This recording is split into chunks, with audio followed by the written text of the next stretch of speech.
Nós estamos na sua presença e nós queremos mais do que apenas receber de Ti algo que supra a nossa necessidade. Nós queremos o Senhor. Tem tudo a ver contigo, Senhor. Como casa espiritual, como uma família espiritual, nós rogamos, Espírito Santo, conduza-nos a este lugar de edificarmos a nossa vida nesta rocha inabalável. Nós queremos não apenas receber aquilo que pensamos que precisamos, nós queremos receber a própria presença do Senhor sobre nós. Nós queremos a sua vida em nós, nós queremos construir a nossa vida em Ti, Senhor. Obrigado por se manifestar a nós, obrigado por nos atrair a este lugar, a sua presença. Obrigado, Pai, obrigado, nós Te amamos, porque o Senhor nos amou primeiro. Aleluia. Se você crê nisso, aplauda ao Senhor, aplauda.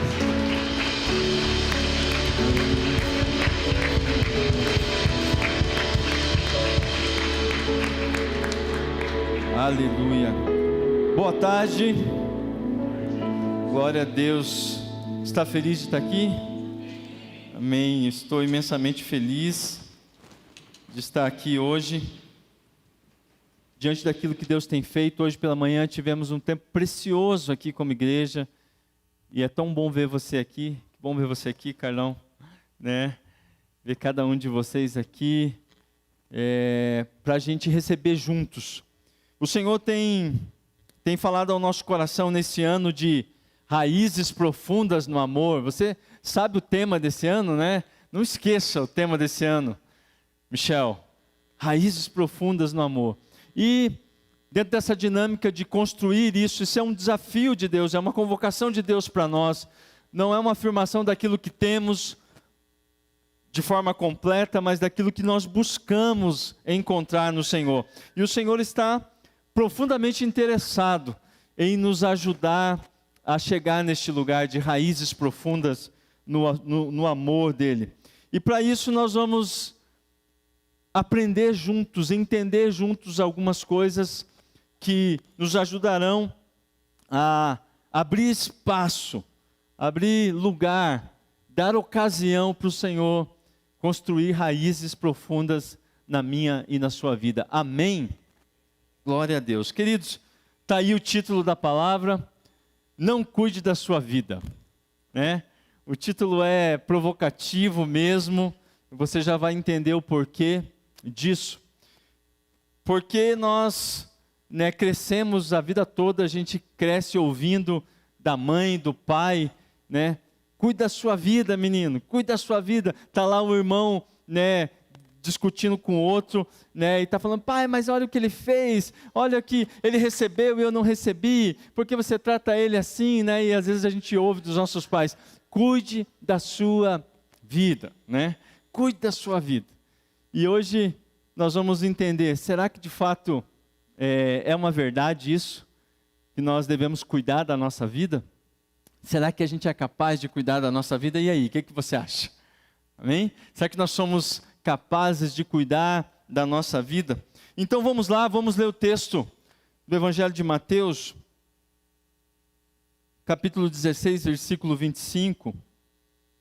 Se você está com a sua Bíblia aí, ou está com o aplicativo, quiser acompanhar, a versão é a Nova Almeida atualizada. Mateus capítulo 16, versículo 25 diz: pois quem quiser salvar a sua vida, a perderá. E quem perder a vida por minha causa, esse a achará. De novo, pois quem quiser salvar a sua vida, a perderá. E quem perder a vida por minha causa, esse a achará. Queridos,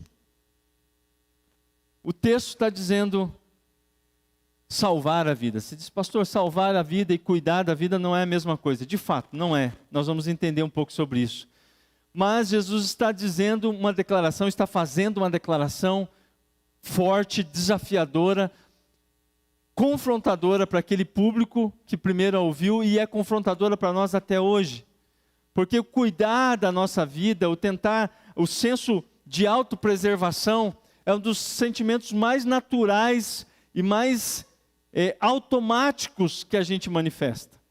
É o senso de autopreservação, de cuidar de si mesmo, de tentar preservar a vida. E Jesus está dizendo que aquele que tentar salvar a sua vida, perdê-la. Mas antes da gente entrar mais profundo nisso, deixa eu te contar uma história para a gente introduzir o assunto aqui. Enquanto o Senhor gerava essa palavra no meu coração, muitos sabem que de vez em quando eu dou umas andadas por aí, o Senhor vai falando comigo, e o Senhor me fez lembrar de alguns fatos que hoje distam, um pouco mais de 20 anos atrás, recém-casado, jovenzinho, magrinho, 20 quilos atrás, enquanto eu morava lá, no bairro que é a área VIP da nossa cidade, o bairro mais nobre de Curitiba.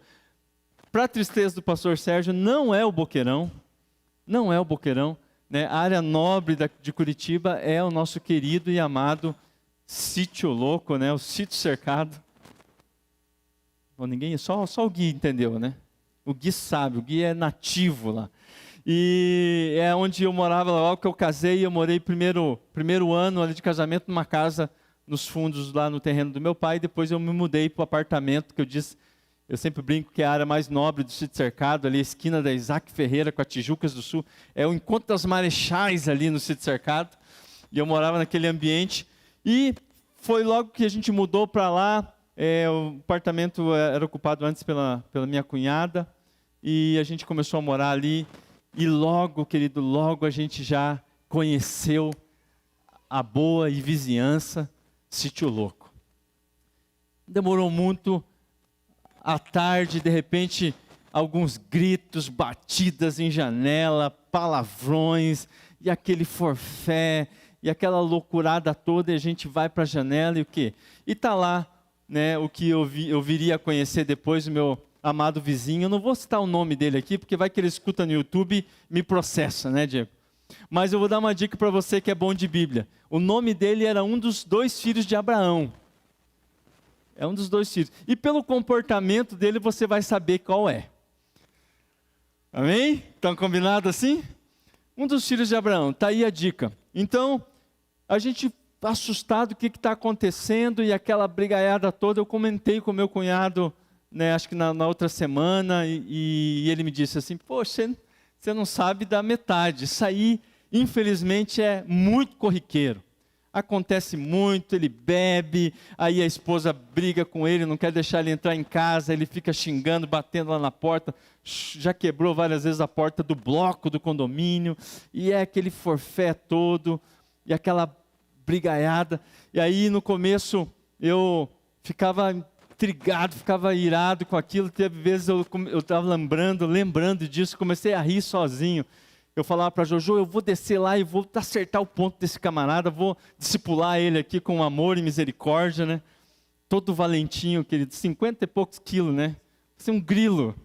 Ia lá só para apanhar lá, Aí é bom quando você tem uma esposa sábia, eu falava assim, não, amor, calma, relaxa, você vai ainda machucar o rapaz. Mas por que eu estou contando essa história, querido? Contando essa história, porque essa peça rara que fazia essas confusões todas, além desse comportamento, ele era boca dura, porque as pessoas saíam na janela para ver, ele xingava os outros moradores. Volta para dentro, o que você está olhando? Vai cuidar da sua vida, cuida da sua vida, você não tem nada a ver com isso, e ainda afrontava as pessoas, E eu descobri mais uma qualidade também do dito cujo, Mas além de todas essas virtudes que você está percebendo já, ele também era poeta e filósofo. Por quê? Porque ele foi lá e mandou fazer um adesivo e colou na janela da sala dele, que dava de frente para esse estacionamento, onde todo mundo passava, onde outro bloco, as pessoas do outro bloco viam e reparavam ali em toda aquela bagunça, toda aquela confusão. E a frase que estava estampada no vidro da sala dele era a seguinte: Deus deu a vida a cada um, para cada um cuidar da sua. Olha só. Aí eu me pergunto, quem tem razão? Né? O vizinho endemoniado lá ou Jesus? Mas a questão é que eu fiquei lembrando desses fatos, porque essa é uma cultura, a gente, né, cresce, as crianças, uma das primeiras coisas que elas aprendem quando estão colocando seus limites ali, né, a gente está vivendo isso também agora com uma criança pequena em casa, vai cuidar da sua vida, fala para os amiguinhos. Agora eu quero te fazer uma pergunta, se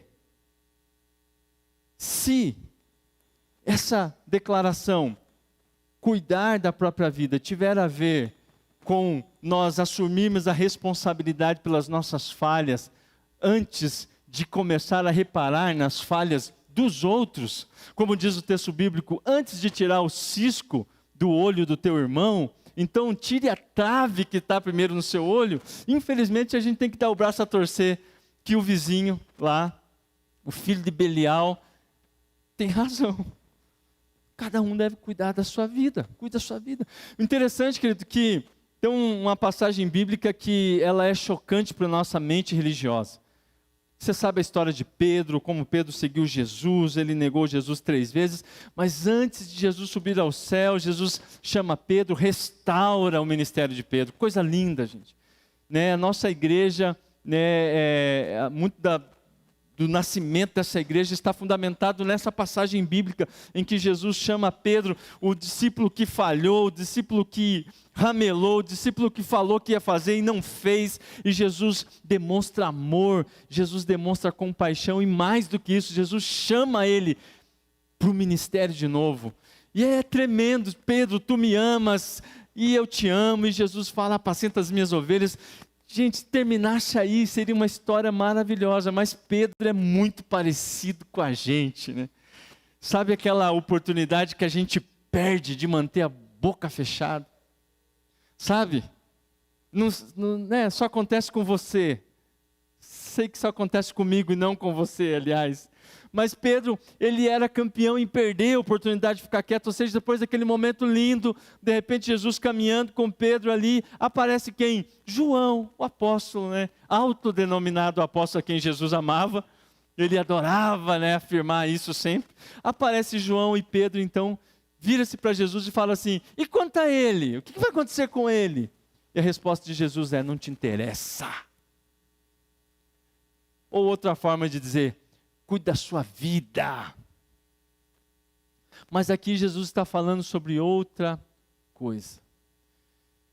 Se o cuidar da vida é assumirmos a responsabilidade, sermos tardios em julgar a outros e olhar primeiro para nós, tudo bem. Mas existe um outro aspecto, em que tentar salvar a própria vida é o maior e mais profundo dos enganos que a gente pode cair.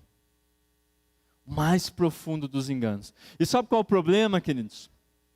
O problema é que esse engano, essa estrutura de mentira, esse sofisma de que é possível salvar a própria vida, ele é um erro encorajado, ele é um erro elogiado, afirmado pela não religião, assim como pela religião.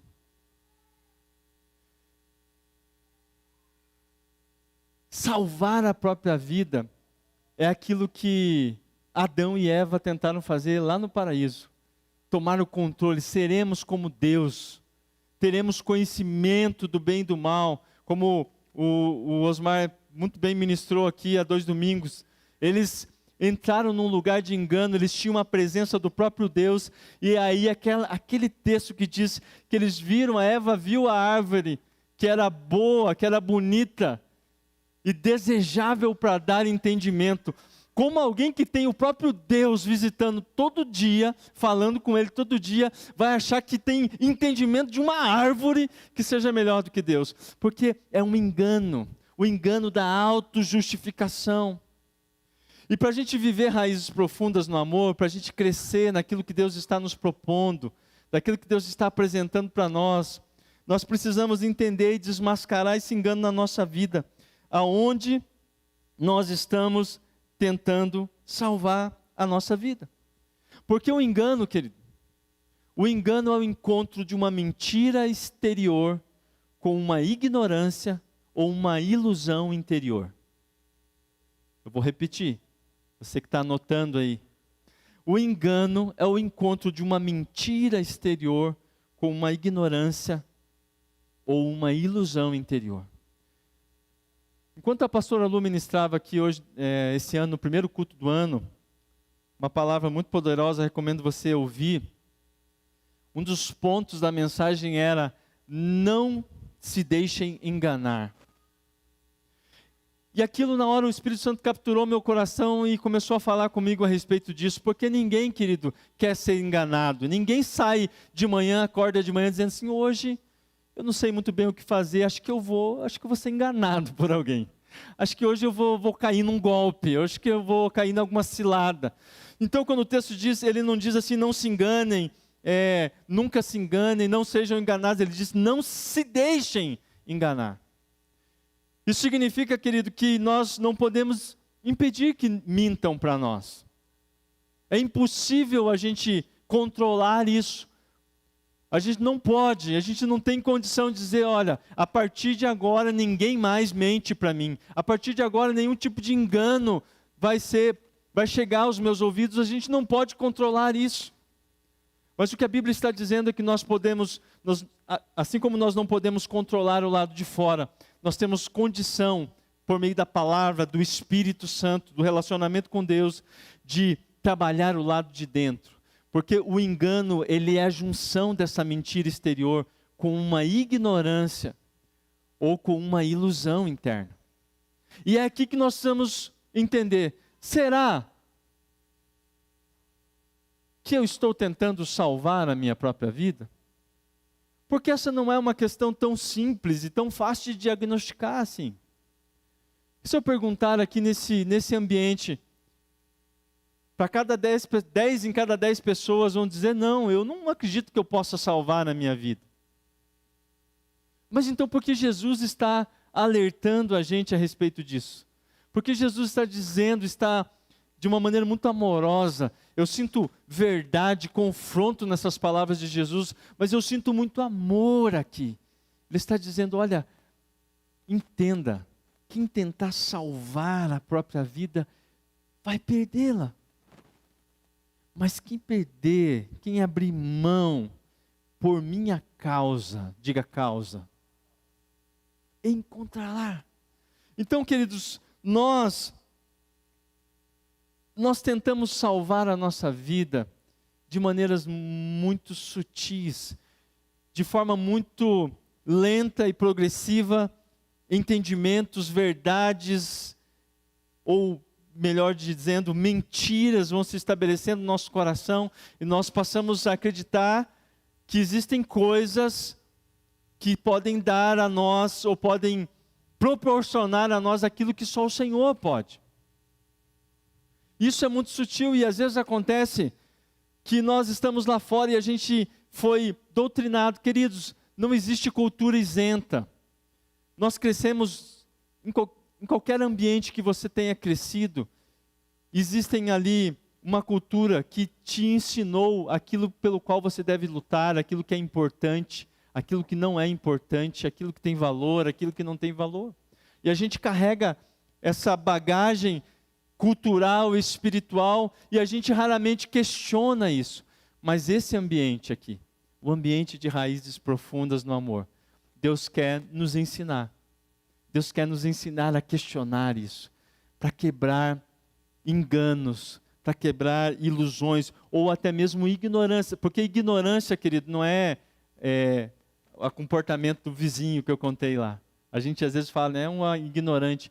Mas ignorante é desconhecer. Ignorância é desconhecer. É não saber a verdade sobre algo. Então, quando a verdade de Deus entra em nós, então nós podemos denunciar, a gente pode confrontar um engano no nosso coração. E Jesus fez isso usando uma história. Eu quero ler para você. Em Lucas, no capítulo 12, versículos 16 a 20. Se você quiser abrir aí Lucas 12, 16 a 20, enquanto eu tomo um golinho de água aqui.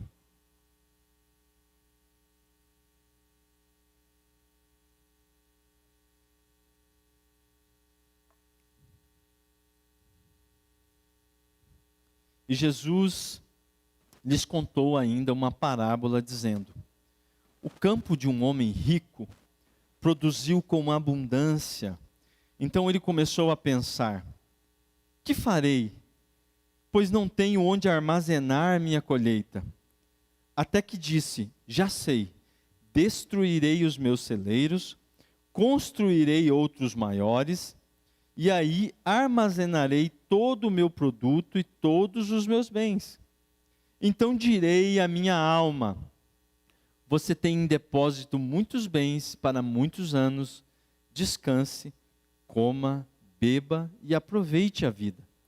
Mas Deus lhe disse: louco, esta noite lhe pedirão a sua alma, e o que você tem preparado, para quem será?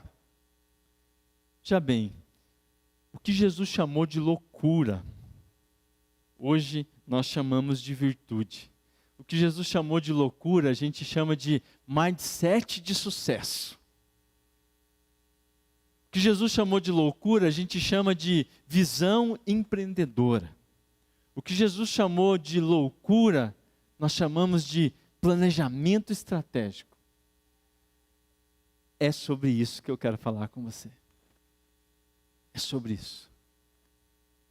Este engano de que é possível salvar a própria vida.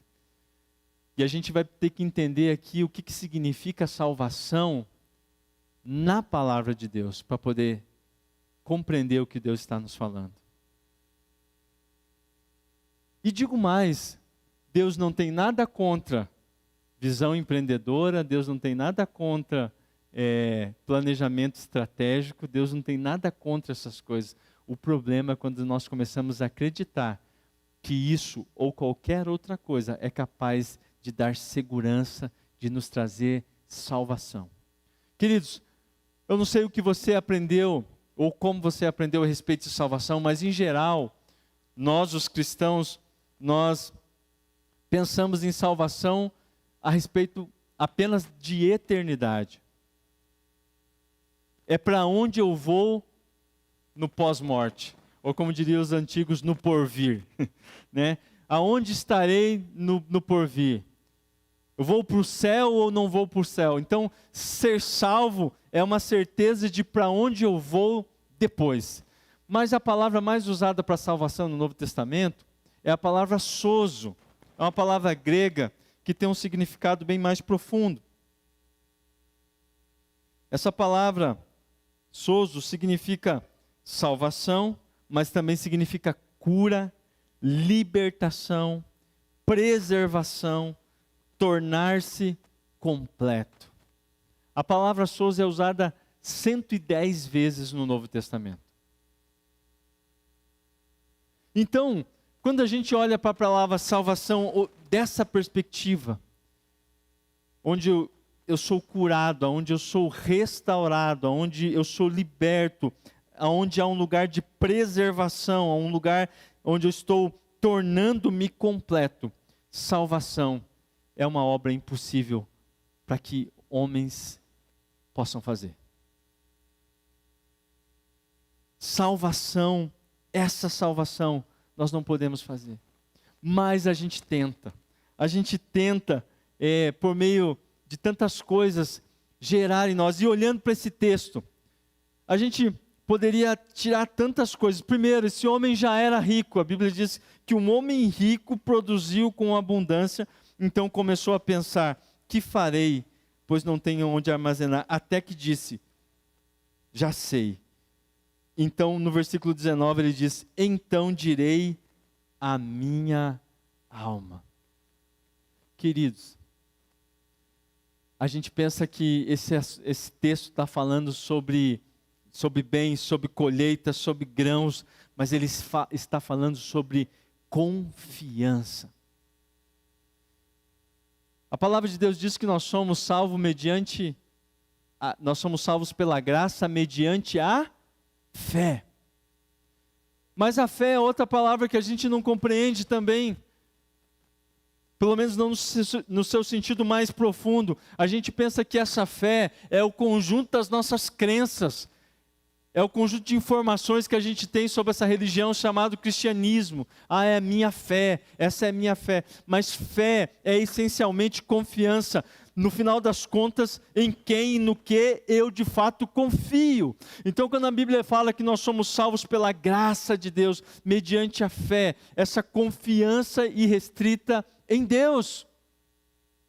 Enquanto o Senhor ministrava ao meu coração sobre essa palavra, o Senhor me falou a respeito disso. A fé não é apenas eu acreditar que Deus é capaz de suprir todas as minhas necessidades, porque a Bíblia fala que Ele é poderoso para suprir todas as vossas necessidades em glória por meio de Cristo Jesus, amém? Mas fé também é acreditar que Deus sabe melhor do que eu quais são as minhas necessidades. E é aí que a gente tropeça. Acreditar que Deus pode suprir as minhas necessidades é uma parte importante, mas acreditar que Deus é quem sabe melhor do que eu quais são as minhas necessidades, isso é confiança. Nós somos salvos mediante a fé, e esse homem, ele mostra claramente que a sua confiança, aonde ele depositava no fim das contas a sua confiança, a sua vida, não era sobre um empreendedor simplesmente querendo expandir o seu negócio, não teria nenhum problema sobre isso, querido. É o que ele diz: então direi a minha alma, diga alma. Então direi a minha alma, come, bebe, descansa. Aproveite a vida. Como assim? Então direi. Olha só que terrível isso, querido, porque essa mentalidade de salvar a própria vida, como a gente diagnostica isso em nós? O que traz senso de segurança, o que traz deleite para a sua alma fora da pessoa de Jesus Cristo?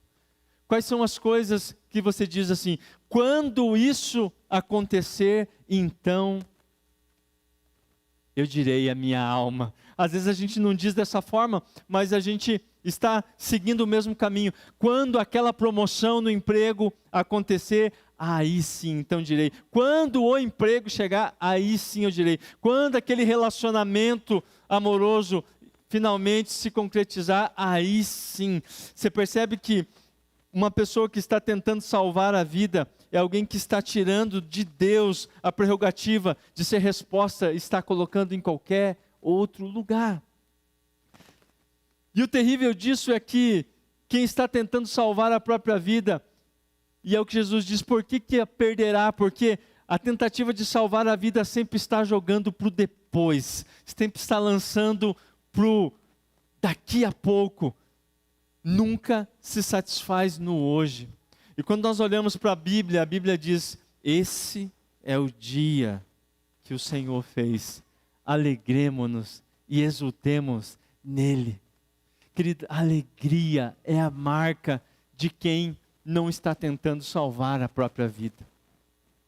A alegria é a nota constante em quem sabe que a sua vida está guardada. Querido, Salmo 127, versículo 1 diz assim, se o Senhor não edificar a casa, em vão trabalham os que a edificam. Se o Senhor não guardar a cidade, em vão vigia a sentinela. Note que o texto bíblico não está dizendo que nós não devemos edificar a casa. Ele diz que se o Senhor não for o fundamento, todo o material é palha.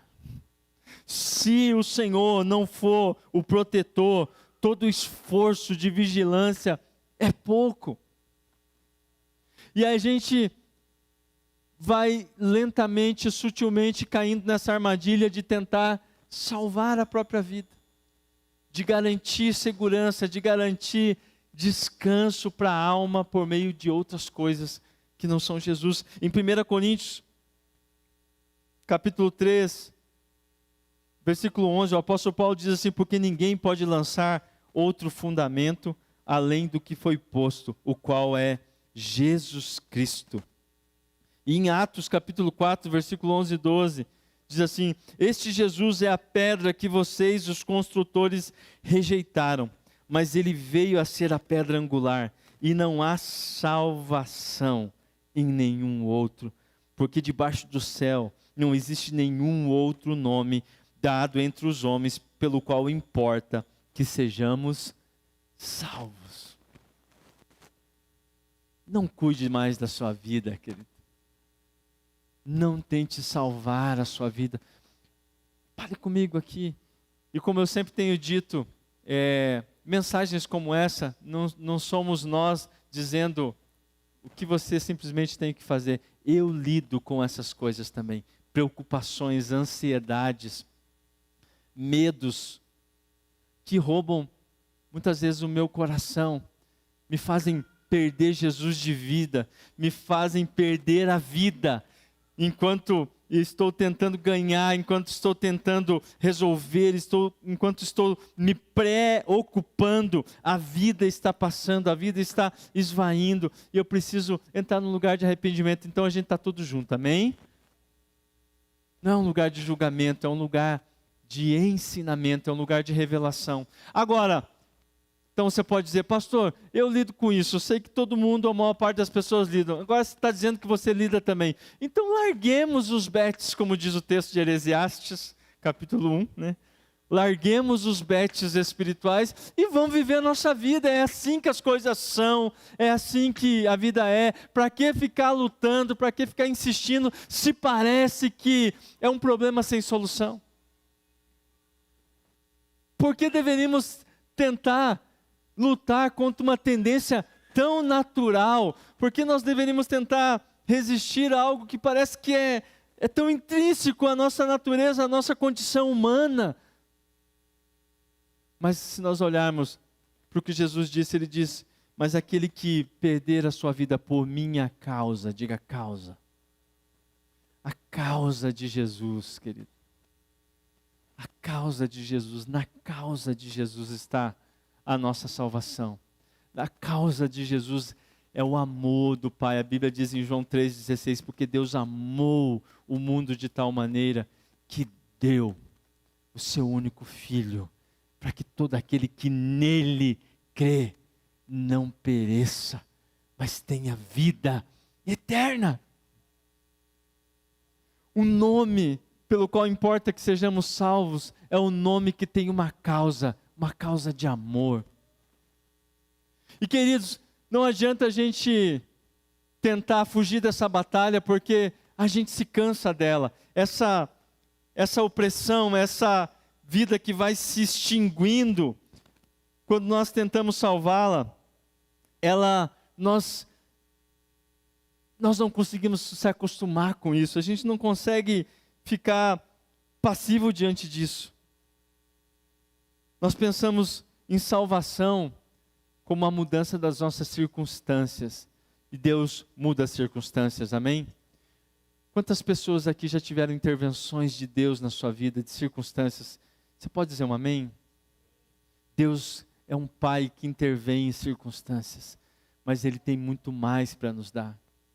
E às vezes a gente fala aqui, 2025, o ano, né? Nós estamos agora nesse tema, o ano das raízes profundas, vai ser o melhor ano da sua vida.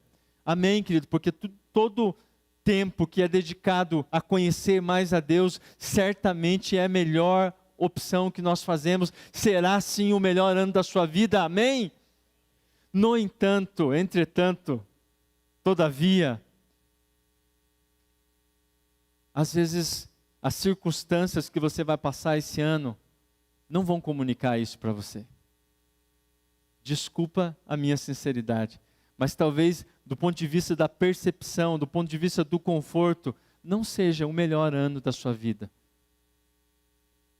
Talvez seja o ano de grande sofrimento. Esse ano que se encerrou, agora o ano 2024, foi um ano terrível para a nossa família. Está aqui a Priscila, glória a Deus, olha aqui, que moça linda, minha irmã mais nova, junto com o seu marido, simpático. Muito querido, Aqui vocês sabem a história da nossa família, a situação dos meus pais, a doença do meu pai e tantos processos. A Jo fez uma cirurgia que era para ter uma recuperação de 20, máximo 30 dias, virou 180. Então, às vezes a gente tem que cuidar com esses maneirismos, com esses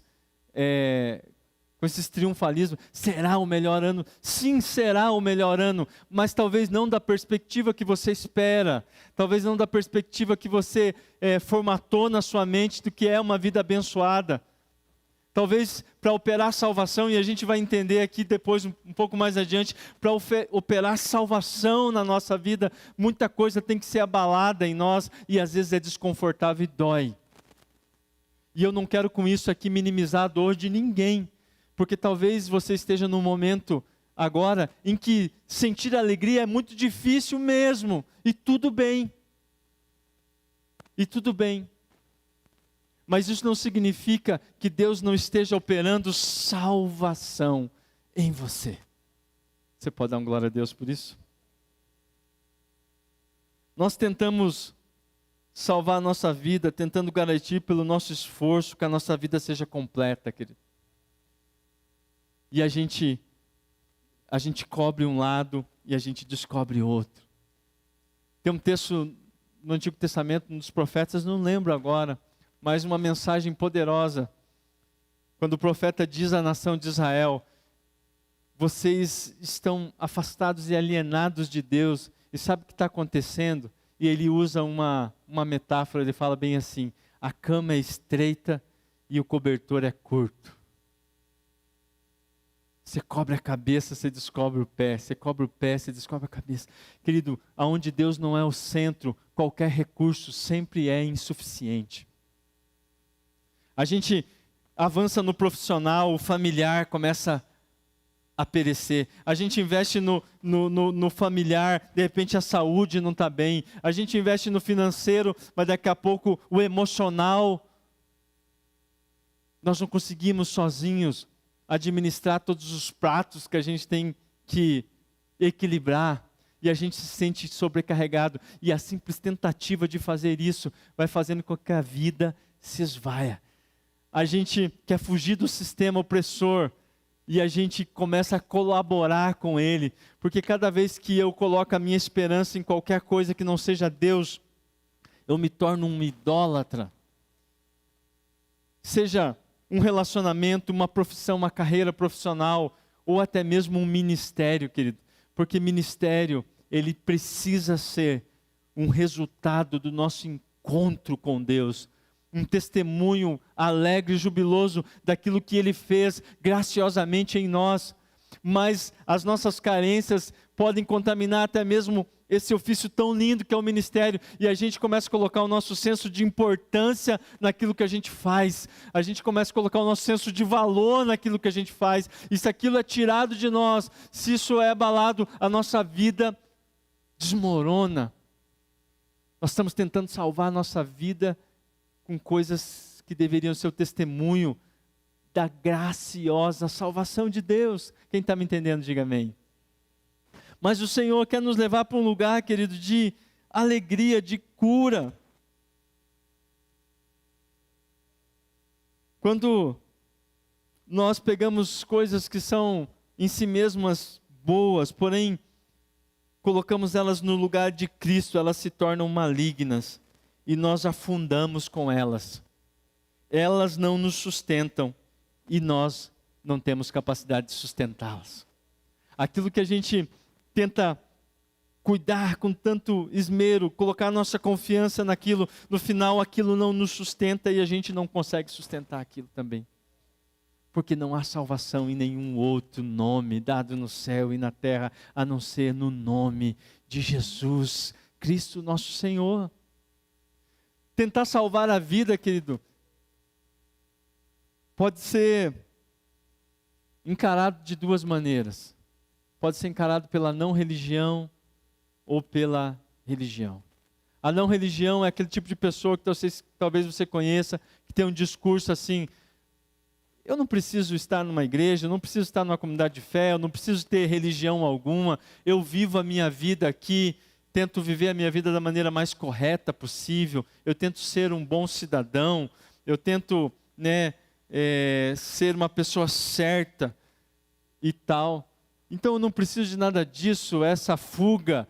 Vocês são pessoas alienadas que precisam acreditar num Deus, numa visão transcendente para fazer aquilo que a gente simplesmente precisa fazer aqui.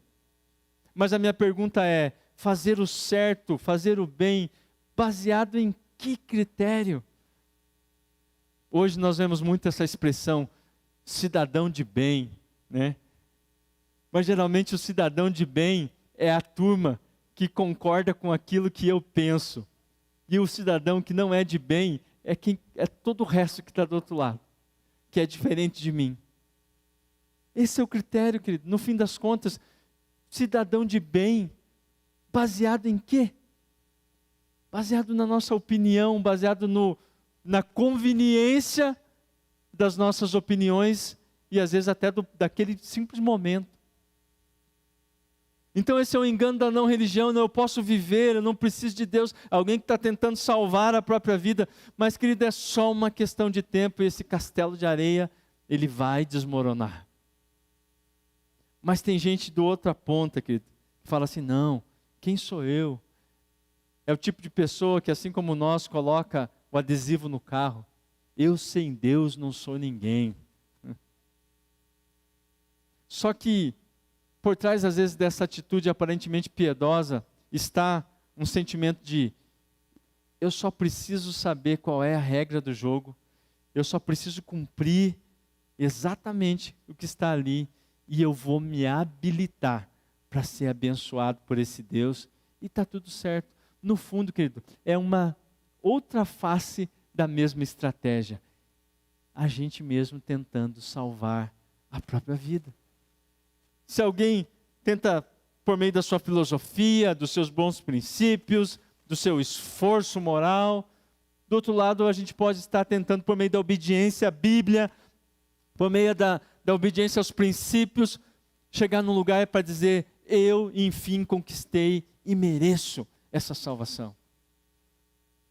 Mas Jesus está dizendo que até mesmo esses que tentem salvar, estará perdendo. Porque aquele que tentou por meio do materialismo, aquele que tentou por meio de uma filosofia, vai lidar com um dilema.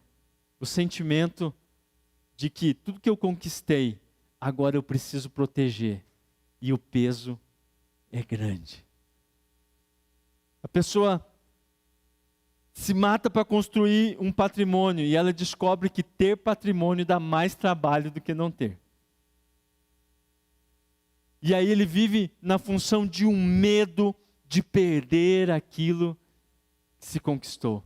Enquanto ele está se desgastando com isso, a vida está fluindo, a vida está esvaindo, a vida está passando, a vida está se perdendo. Mas por outro lado, o religioso fala, não, eu acredito em Deus, eu sei que sem Deus eu não sou nada, mas ele tem dentro do seu coração esse engano de que ele é capaz de obedecer pelo seu esforço, obedecer a Deus, cumprir todas as leis de Deus, então se habilitar, ele lida com outro sentimento, o sentimento de jamais ser bom o bastante. E quantas pessoas estão escravizadas dentro da igreja com esse sentimento? Ela vem, sente a presença de Deus aqui, mas essa alegria não permanece, essa alegria não se perpetua, porque há muita culpa, porque há um sentimento constante de vergonha, de acusação. Eu não sou bom o bastante, eu preciso fazer um pouco mais, eu preciso cumprir um pouco mais. E a vida também se perde nessa tentativa de autojustificação. Mas a alegria, querido, a alegria, quando nós dependemos de Cristo, quando nós colocamos a nossa confiança em Cristo, a primeira coisa que se manifesta em nós é a alegria da salvação. Diga alegria. Davi entendeu isso, querido, muito bem. Davi, quando foi confrontado por Deus por causa do seu pecado, ele sabia que enfrentaria consequências, ele não pensou em proteger o reino, ele não pensou em proteger a sua reputação, o seu nome, ele disse: Senhor, não retires de mim a alegria da tua salvação. Não retire de mim o teu espírito e a alegria da tua salvação, porque ele depois diz num dos seus salmos, porque o amor de Deus, porque a graça de Deus é melhor do que a vida. Uma vida que não tem essa graça, já perdeu o seu sentido, já perdeu o significado. E uma história que me impacta bastante, que eu ouvi também a respeito disso, fala sobre um lenhador que ele chega diante de um campo, de um vale, onde seria construído um empreendimento e ele precisava derrubar todas aquelas árvores. Ele sabia que iria derrubar todas aquelas árvores. Mas ele observa e vê que uma ave está começando a fazer um ninho numa das árvores. E ele, sabendo que aquela árvore seria derrubada, ele pensa: eu preciso proteger essa ave. Mas a ave está lá construindo o seu ninho, ele fala assim: eu preciso ser rápido, eu preciso protegê-la. Então ele vai até ela, é uma árvore muito alta, ele não consegue subir para tirar ela de lá. Então ele pega um machado, o lado do machado, e começa a bater no tronco daquela árvore. E começa a chacoalhar a árvore violentamente, até que a ave desiste de fazer o ninho, voa, mas ela vai para outra árvore. E ele sabia que iria derrubar todas aquelas árvores. Então ele a segue até aquela outra árvore, repete o processo, pancada, chacoalhada. E aí a ave vai para outra árvore, e ele a segue até aquela outra árvore, e o processo se repete. E agora eu vou ter que pedir ajuda de novo. Qual é o gênero literário que os animais falam? Fábula. Então vamos imaginar essa fábula, essa ave pensando: qual é o problema desse cara? O que eu fiz para ele? O que está acontecendo? Esse sujeito é maluco. Eu estou aqui tentando construir o meu ninho. Eu estou tentando construir o meu futuro. Aonde eu vou colocar os ovos, aonde vão ser os meus filhotes. Vão nascer os meus filhotes. E esse miserável fica chacoalhando a árvore. Querido, mas essas árvores são os lugares que nós colocamos a nossa confiança. Algumas dessas árvores se chamam vida profissional.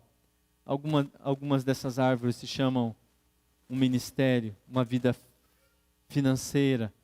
Algumas dessas árvores chamam-se relacionamentos, sucesso, um empreendimento, uma empresa. E o que Jesus está fazendo é não permitir que a gente estabeleça algo tão precioso que é a nossa vida sobre o que é transitório. Não é que é errado, querido. Não é errado. Não é errado trabalhar, não é errado estudar, não é errado crescer, desenvolver-se. Não é errado. O problema é quando a gente coloca o nosso ninho, quando nós queremos nos abrigar, nos proteger naquilo que é transitório. Uma diferença profunda que você precisa entender, você e eu precisamos entender sobre o que é espiritual e o que é natural, é que o espiritual ele se perpetua, o espiritual é eterno e o natural é transitório. Nem sempre é ruim, entende, querido? Já houve esses excessos na história da igreja, da gente achar que tudo que é natural não presta, não tem valor. Não é sobre isso. São importantes, são coisas valiosas. A questão é que elas são transitórias. Elas passam. E a gente não pode colocar fundamento naquilo que é transitório. Nós precisamos colocar fundação naquilo que é eterno. Mas a história da ave continua, a fábula. Eu não consigo lembrar dessa palavra, essa fábula. Então, depois de tantos incômodos, aquela ave, ela voa e ela vai para uma alta e firme montanha, uma grande e firme rocha. E lá ela coloca o seu ninho. Então o lenhador para de persegui-la, porque agora ele sabe que ela está segura. Talvez, querido, nesse ano, Deus vá chacoalhar algumas árvores, mas Ele não quer o seu mal. Ele quer que você vá, coloque o seu ninho na grande, inabalável rocha chamada Cristo Jesus. O fundamento inabalável, o fundamento que não muda. Querido, circunstâncias mudam, mas a palavra dele não muda. Querido, e a gente precisa entender como Deus está tentando fazer isso. E hoje de tarde eu lembrei-me de uma canção. Não tinha tido canção de manhã, né, pastor Sérgio? Lembrei de uma canção que diz: vida, só há de ter vida quem a dividir, livre sem medida. O amor dá a própria vida e se pode achar bem onde você está, para iluminar os olhos de quem já não vê. E eu esqueci o resto da letra. Para iluminar os olhos de quem já não vê, antes que nos falte o tempo para reconhecer, venha sobre nós o amor que faz valer a vida. Vida, querido. Pastor, então me traduz. Como que eu faço então para não viver nesse estilo, nessa jornada de tentar salvar a minha própria vida? Descansa em Cristo, vem para a família de Deus, divide vida, só há de ter vida quem a dividir, livre sem medida. Quando a gente sabe que nós bebemos de uma fonte inesgotável, querido, a gente não tem medo de compartilhar. E quando a gente começa a compartilhar isso, a nossa vida se multiplica, ela se amplia. Nesses últimos 60 dias nós temos experimentado isso como família. Nós escolhemos dilatar o nosso coração, abrir a nossa vida, espaço para amar mais alguém. Para quem não sabe, nós estamos adotando uma criança, uma menina linda. E eu nunca percebi o amor de Deus de maneira tão profunda como eu tenho conseguido perceber nesses dias. E em meio, querido, há muitos desafios, porque é bonito, é verdadeiro, mas nem sempre é fácil. Em meio a medos, em meio a dúvidas, em meio a inseguranças, mas em meio a tudo isso, uma nova percepção do amor de Deus, uma nova percepção dessa graça que nos acolhe, tem inundado o nosso coração. Vida, só de ter vida quem a dividir, livre sem medida. Querido, uma vida que descansa em Deus, experimenta alegria, leveza. Jesus disse: o meu fardo é leve, o meu jugo é suave. Está suave para você? Está leve para você? Mas ele diz, é leve. Talvez porque a gente ainda carrega essa cultura, carrega essa crença tão disfarçada no nosso coração, mas hoje é dia de salvação, hoje é dia de libertação, é o dia de dizermos, Senhor, obrigado, Senhor, eu abro mão de tentar salvar a minha vida, eu quero encontrá-la em Ti, eu quero viver o ano de raízes profundas no amor, não como uma tarefa. Será que eu vou conseguir? Você vai conseguir. Nós amamos porque Ele nos amou primeiro. Nós o amamos porque Ele nos amou primeiro. Você vai conseguir. Vamos caminhar junto.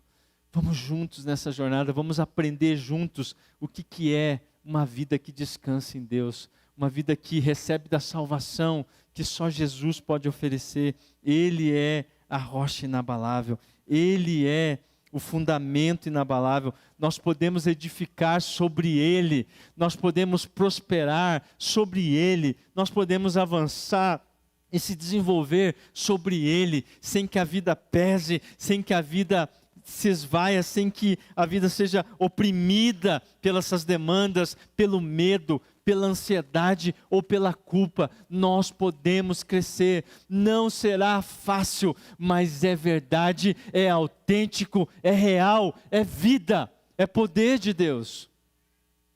O Evangelho é poder de Deus para a salvação de todo aquele que crê. Amém? Você crê nisso? Se coloque em pé. Vamos orar. Aleluia. Está feliz aí? Diga amém. Estica os braços assim, respire fundo.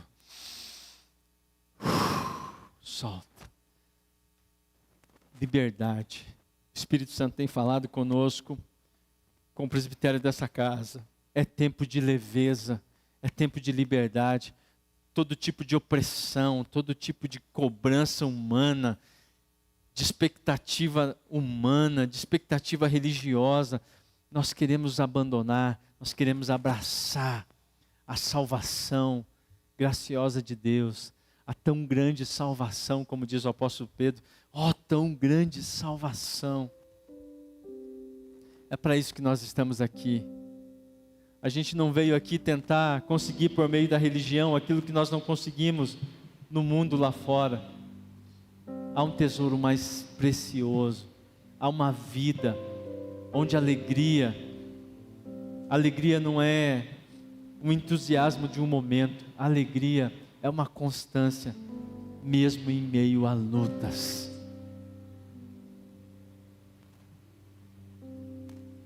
O reino de Deus é este lugar onde a luz que nos iluminou, querido, ela passa a ser a luz do nosso olhar. A gente ilumina para onde a gente olha também. Esse é o chamado de Deus para nós. Quero iluminar o seu olhar. A luz que nos iluminou, nos permitiu ver, agora também se percebe no nosso olhar. Se abandonarmos o falso, encontraremos o verdadeiro. Se deixarmos o engano, seremos abraçados pela verdade e ela nos libertará. Salvação, sozo, salvação. Eu preciso de salvação. Enquanto eu orava sobre essa palavra, em um certo momento eu parei e eu comecei a clamar ao Senhor, dizendo: Senhor, salva-me, Senhor. Eu preciso de salvação. Eu preciso de salvação. Livra-me de mim, Senhor, livra-me de mim mesmo. E a paz de Deus, que excede todo entendimento, me abraçou. E ela quer te abraçar hoje. Ela quer nos abraçar.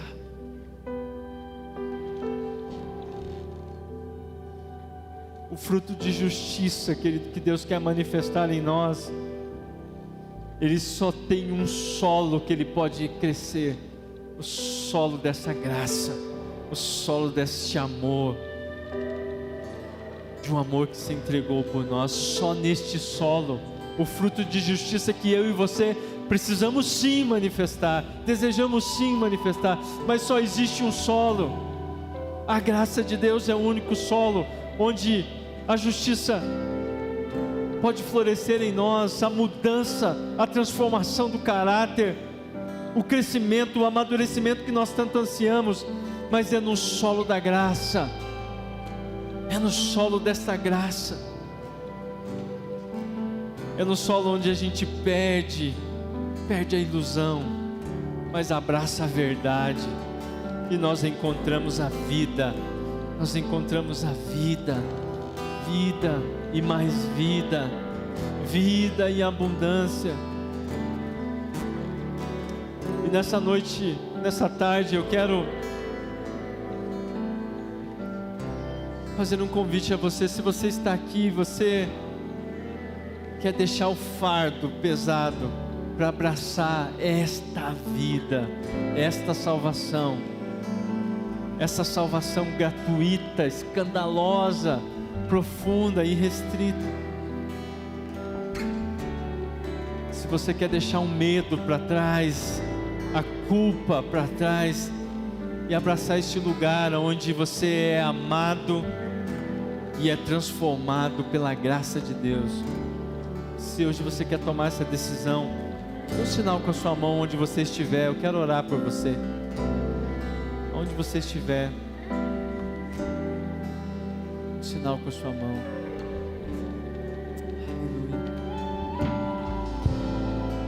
Eu quero, querido.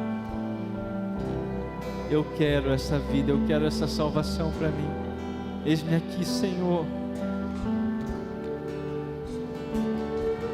Eu sou uma testemunha dessa mensagem, Senhor, ela é tua. Eu quero, eu digo como Isaías que viu o trono. Eu tenho lábios impuros, um coração impuro, mas eu quero ser tocado pelas brasas do teu altar. Eu quero ser liberto. Se você quer viver num lugar mais profundo em Deus também, se você quer sair deste lugar de platô espiritual que talvez você esteja vivendo, sai do seu lugar, vem aqui à frente, vamos orar juntos. Enquanto o ministério de louvor adora aqui, vem para cá, vamos orar juntos. Se você quer mais dessa consciência da graça de Deus, se você quer mais dessa alegria que não se esvai, sai do seu lugar, vem. Nós estamos todos aqui em família, estamos aprendendo juntos. Não se envergonhe. A vergonha é o único sentimento que não serve para nada. Vem para cá. Oh, sim, Jesus.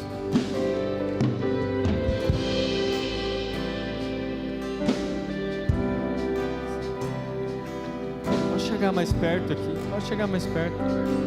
Espírito de Deus. Espírito de Deus, envolto em tua presença, olha Ele. Aos teus pés é onde eu quero estar, em meio à tua santidade. Aqui quero você que está aí ficar. Na cadeira, feche os seus olhos e comece a dizer a Ele: Senhor, eu quero mais dessa alegria. De bênção. Eu quero mais dessa verdade, dessa revelação em mim. Jesus, não deves nada para mim, mais do que tu podes fazer. Os pastores vão estar orando agora com você, mas coloque diante do Senhor a sua fome. Ele está aqui. Lamento, Ele está aqui. Por viver o mestre que alivia fardos está aqui. Lamento, por não cansar. O Senhor de toda a salvação está aqui. Leva-me ao primeiro amor. Eu abro o meu coração a ti.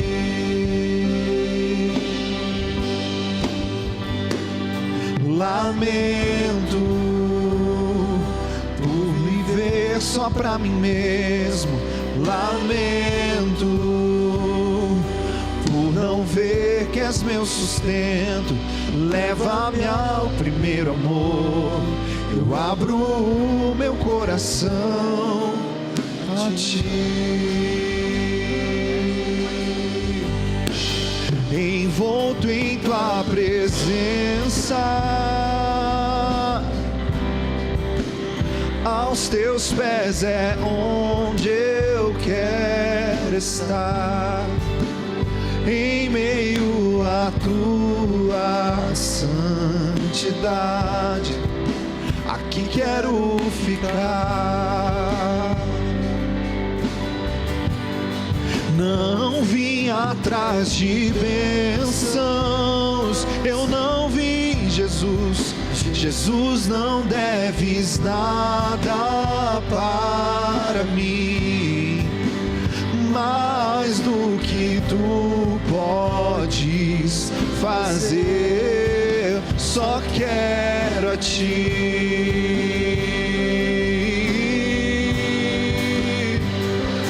Lamento por viver indiferente, lamento por não cantar de coração. Leva-me ao primeiro amor, eu abro o meu coração a ti.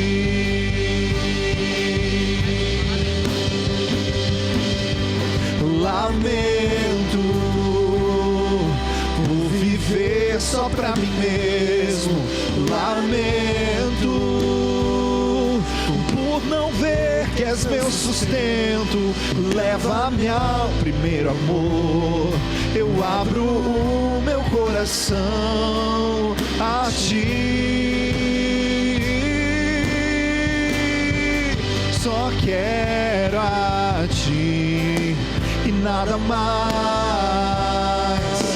e nada mais, nada além de ti. Só quero a ti, nada mais,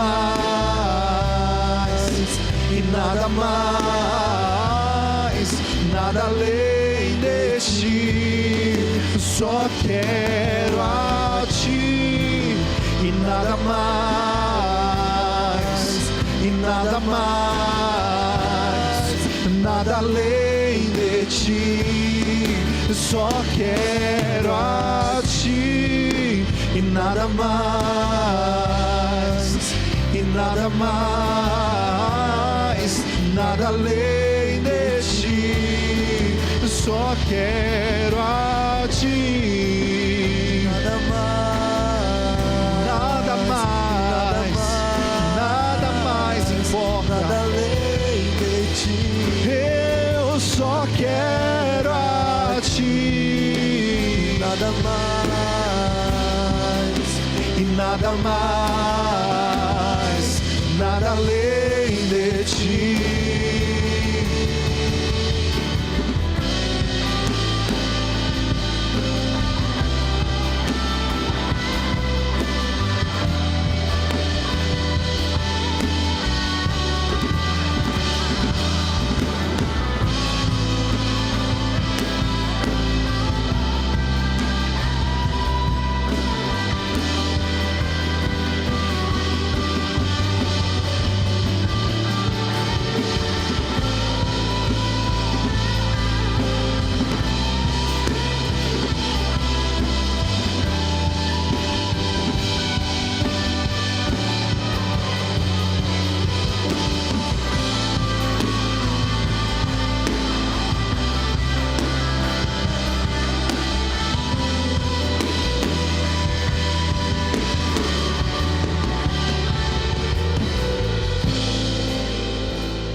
Só quero a ti e nada mais, e nada mais, nada além de ti. Só quero a ti, nada mais, nada mais, nada além de ti. Só quero a ti, nada mais, nada mais, nada além de ti. Eu só quero tua presença. Hoje não vou te pedir nada. Só quero levantar a minha voz para te dizer que a tua graça já me basta. Eu só quero tua presença. Hoje não vou te pedir nada. Só quero levantar a minha voz para te dizer que a tua graça já me basta. Oh Espírito Santo de Deus, a tua graça nos basta, a tua alegria nos renova. A alegria do Senhor é a nossa força. A alegria da sua salvação nos renova dia após dia, nos redime da morte, nos liberta dos grilhões da escravidão. A alegria do Senhor é a nossa força. O Senhor é a nossa salvação, o nosso refúgio, o nosso alto socorro. Aleluia, aleluia. Obrigado, Pai, obrigado. Que o grande amor deste Pai presente, profundo, apaixonado, a graça do nosso Senhor, o Cordeiro Santo de Deus, o Rei humilde, o que venceu a morte, o que quebrou os grilhões da morte, e a consolação do Espírito vivo de Deus, o Consolador amado, o guia fiel, o testemunho do Senhor em nossos corações, esteja sobre todos nós, esteja sobre o povo, a família de Deus, os que são remidos no sangue de Jesus. Aleluia.